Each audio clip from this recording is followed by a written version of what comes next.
नमस्कार दोस्तों, पाथफाइंडर पर आप सभी का स्वागत है। दोस्तों, हाल ही में यूके मीडिया ने क्लेम किया है कि म्यांमार की ओर से भारत की सीमा में बॉम्ब गिराए गए हैं, जिसको भारत ने कंप्लीटली डिनाई कर दिया। क्यों किया गया ये क्लेम, क्या एग्जैक्टली क्या इंसिडेंट हुआ है, इन सब चीजों के बारे में बात करेंगे। साथ में म्यांमार और भारत के संबंधों को भी ब्रीफली समझने का प्रयास करेंगे आज के सेशन में। तो these are the news headlines. Now, according to the news, UK media ने रिपोर्ट में क्लेम किया गया है कि बॉम्ब गिराए गए हैं from the Myanmarese military on the Indian side of border. भारतीय बॉर्डर पे एक्चुअली इस तरह से बॉर्डर है। This is India and this is Myanmar. तो ये बॉर्डर काफी लंबा बॉर्डर है हमारा, लगभग 1600 किलोमीटर का बॉर्डर है। कहा गया है कि यहाँ पर बॉम्ब गिराए गए हैं। और लेकिन जो इंडियन डिफेंस स्टैब्लिशमेंट के सोर्सेज हैं, उनके अकॉर्डिंग ये अटैक डिनाई कर दिया गया है भारत की ओर से कि ऐसा कुछ नहीं हुआ है, ना तो कोई ऑपरेशन हुआ है, ना कोई एक्शन लिया गया है इंडियन टेरिटरी में from the Myanmar side. Myanmar military ने एयर स्ट्राइक लॉन्च किया था ट्रेनिंग कैंप्स पर, जो कि काम कर रहे हैं फॉर प्रो डेमोक्रेसी फोर्सेस। मतलब जो ट्रेनिंग कैंप्स है वो प्रो डेमोक्रेसी फोर्सेस के ट्रेनिंग कैंप्स हैं, और जिसके दौरान दो बॉम्ब्स भारत की टेरिटरी में भी आकर गिर गए। ये रिपोर्ट किया गया है। ठीक है, एग्जैक्टली प्रो डेमोक्रेसी फोर्सेस क्या हैं, कौन से कैंप्स हैं, इसका बैकग्राउंड क्या है, इन सब चीजों के बारे में आगे बात करने वाले हैं। तो 2 दिन बाद जब म्यांमार की मिलिट्री ने रिपोर्टेड ये बॉम्ब किया था रिबेल कैंप पर, जो कि भारत के बॉर्डर के अलोंग ही है, कुछ लोकल लीडर्स का कहना है कि कुछ शेल्स भारत में भी आकर गिरे हैं इन दी मिजोरम चंपाई डिस्ट्रिक्ट। ठीक है, लेकिन असम राइफल ने थर्सडे को कंप्लीटली इसको डिनाई कर दिया, इस तरह के असर्शन को, ये कहते हुए कि इंडियन साइड बिल्कुल अनअफेक्टेड है इस तरह की जो भी एयर स्ट्राइक हुआ है म्यांमार में। ठीक, यहाँ पर जो सीनियर ऑफिशियल हैं चंपाई डिस्ट्रिक्ट के, उन्होंने भी एक ऑफिशियल स्टेटमेंट जारी करते हुए कहा कि इसके बारे में कुछ भी डिटेल्स कब आएंगी, जब एक थरो वेरिफिकेशन हो जाएगा हमें इन सब के बारे में, उसके बाद ही हम पता लगाएंगे। और मजिस्ट्रेट को इसके लिए भेज दिया गया, जो अपनी रिपोर्ट सबमिट कर देंगे। क्या इंसिडेंट हुआ है और क्या इसका बैकग्राउंड है और भारत में हमारा संबंध क्या है, उन सब चीजों के बारे में बात करते हैं। बट बिफोर मूविंग फॉरवर्ड, आप मुझे इन दोनों टेलीग्राम चैनल्स पर फॉलो कर सकते हैं दोस्तों। मेरी सभी क्लास की अपडेट शेड्यूल्स और पीडीएफ्स के लिए अन अकेडमी ऐप पर आप मुझे फॉलो कर सकते हैं। मेरी सभी special classes and plus courses के लिए एनरोल करने के लिए आपको सिर्फ मेरा कोड यूज करना है NDLive10। Now the question can be why Unacademy. Ma'am क्यों जुड़े अन अकेडमी से? देखिए, अन अकेडमी आपको बहुत सारे फायदे देता है, जैसे वाइडेस्ट चॉइस ऑफ एजुकेटर्स मिलते हैं, फ्लेक्सिबिलिटी मिलती है अपने कोर्स को चेंज करने की, डेडिकेटेड डाउट सॉल्विंग सेशन, जैसे बहुत सारे benefits along with the results. ये फायदा है। नाउ एक और रीजन है अन अकेडमी से जुड़ने का, क्योंकि आपको मिल रहा है फ्री एक्सटेंशन। आपको 1 साल तक का एक्सटेंशन मिल जाएगा आपके सब्सक्रिप्शन पर, अगर आप मेरा कोड यूज करते हैं NDLive10। लेकिन ये ऑफर केवल 14 जनवरी यानी कल तक के लिए ही है, तो अभी जाकर एनरोल कर लीजिए। सब्सक्रिप्शन लेना हो प्लस आइकॉनिक कॉम्बो कोई भी, आपको सिर्फ मेरा कोड यूज करना है। आपको ये अमाउंट नहीं पे करना, जैसे ही आप मेरा कोड यूज करेंगे the amount will automatically reduce, और आप बेनिफिट ले सकते हैं इस चीज का। चलिए थोड़ा सा बैकग्राउंड समझ लेते हैं। तो अब मैं आपको बता, 2021 से एक मिलिट्री कूप के द्वारा सत्ता परिवर्तन हुआ था म्यांमार में, जिसके बाद से एक चिन नेशनल आर्मी, जो कि प्रो डेमोक्रेसी एक तरह से कह सकते हैं, एक ग्रुप है जो कि काम कर रहा है डेमोक्रेसी स्टैब्लिश करने के लिए, वापस से लाने के लिए म्यांमार में। तो म्यांमार की जनता ने बॉम्बिंग शुरू की। जुनता जो लीडरशिप है, जो मिलिट्री फिलहाल है, उसने bombing the camp Victoria in Myanmar Chin State on Tuesday afternoon को ये शुरू हुई। ये हेडक्वार्टर है pro democracy Chin National Army का, जो कि फाइट कर रही है alongside other rebel groups in Myanmar, जो भी रिबेल ग्रुप्स हैं, under the banner of people's defence force, जो कि डेमोक्रेसी के लिए लड़ रहे हैं। जो ट्रेनिंग कैंप है वो कुछ ही किलोमीटर दूर है from the border of Mizoram, तो इस वजह से ये इशू आया है। रिबेल्स का कहना है कि जेट्स जो है उन्होंने क्रॉस किया ट्यूई रिवर को, जो कि इंडिया म्यांमार बॉर्डर को मार्क करती है, और उसके बाद ये बॉम्ब्स भारत की टेरिटरी में भी गिरे। नाउ म्यांमार की मिलिट्री, जैसे कि मैंने बताया, कि एक एयर स्ट्राइक लॉन्च किया था, जो इनके मेन ट्रेनिंग कैंप्स हैं इन फोर्सेस के, जो काफी क्लोज है भारतीय टेरिटरी के। मैं अभी आपको मैप भी दिखाऊंगी, जिसमें जेट्स जो थे इनके, उन्होंने एटलीस्ट 2 बॉम्ब्स भारत की टेरिटरी में गिराए हैं, ऐसा माना गया है।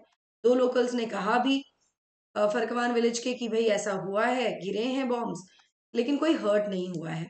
नाउ बैकग्राउंड क्या है क्यों ये प्रोटेस्ट चल रहे हैं, क्यों ये कैंप्स बने हुए हैं, जो प्रो डेमोक्रेसी कैंप्स हैं, फोर्सेस हैं, क्या है, क्यों ये आए हैं? तो मैं आपको बता दूं, February 1 2021 में म्यांमार की मिलिट्री ने पावर सत्ता परिवर्तन कर लिया था इन दी कूप एंड इम्पोज कर दी थी स्टेट ऑफ इमरजेंसी। जो लीडर है यहाँ की नोबेल लॉरेट ऑन्ग सन सू की और बाकी लीडर्स को offer national league for democracy, इस पार्टी के सभी लीडर्स को एक तरह डिटेन कर लिया, स्टेट ऑफ इमरजेंसी घोषित कर दिया। यहाँ पे एक मिलिट्री के पास अब फिलहाल सत्ता है। तो उसके बाद से ही कंट्री में अलग अलग समय पर प्रोटेस्ट देखे जा रहे हैं जहाँ पे डिमांड की जा रही है कि रिस्टोर किया जाए डेमोक्रेसी को, वापस से यहाँ पे लोकतंत्र की स्थापना हो, जिसकी वजह से अलग अलग जगहों पर ये कैंप्स हैं बने हुए हैं और इन्हीं को एक तरह से न्यूट्रलाइज करने के लिए ये मिलिट्री स्ट्राइक्स या मिलिट्री एक्शंस हो रहे हैं वहां पर। This time it was India's border, जो कि मेन एरिया है इनका, चिन स्टेट जो एरिया है। तो दिस इज द प्लेस जहां पर ये कहा जा रहा है, ये वाला वो रीजन है म्यांमार का। ठीक है, मिजोरम जो 510 किलोमीटर का बॉर्डर शेयर करता है विद म्यांमार, ये करंटली हजारों लोगों को एक तरह से इन्होंने होस्ट कर रहा है, सहारा दे रहा है, जो कि म्यांमार से आए हैं जब से कि मिलिट्री जनता ने पूरा का पूरा पावर सीज कर लिया है इन म्यांमार, तब से रिफ्यूज के लिए आए लोगों को सहारा दिया जा रहा है मिजोरम में। अब म्यांमार में आपको बता दूं इंडिया का एक स्ट्रैटेजिक नेबर भी है, काफी महत्वपूर्ण रिलेशन है इंडिया म्यांमार का।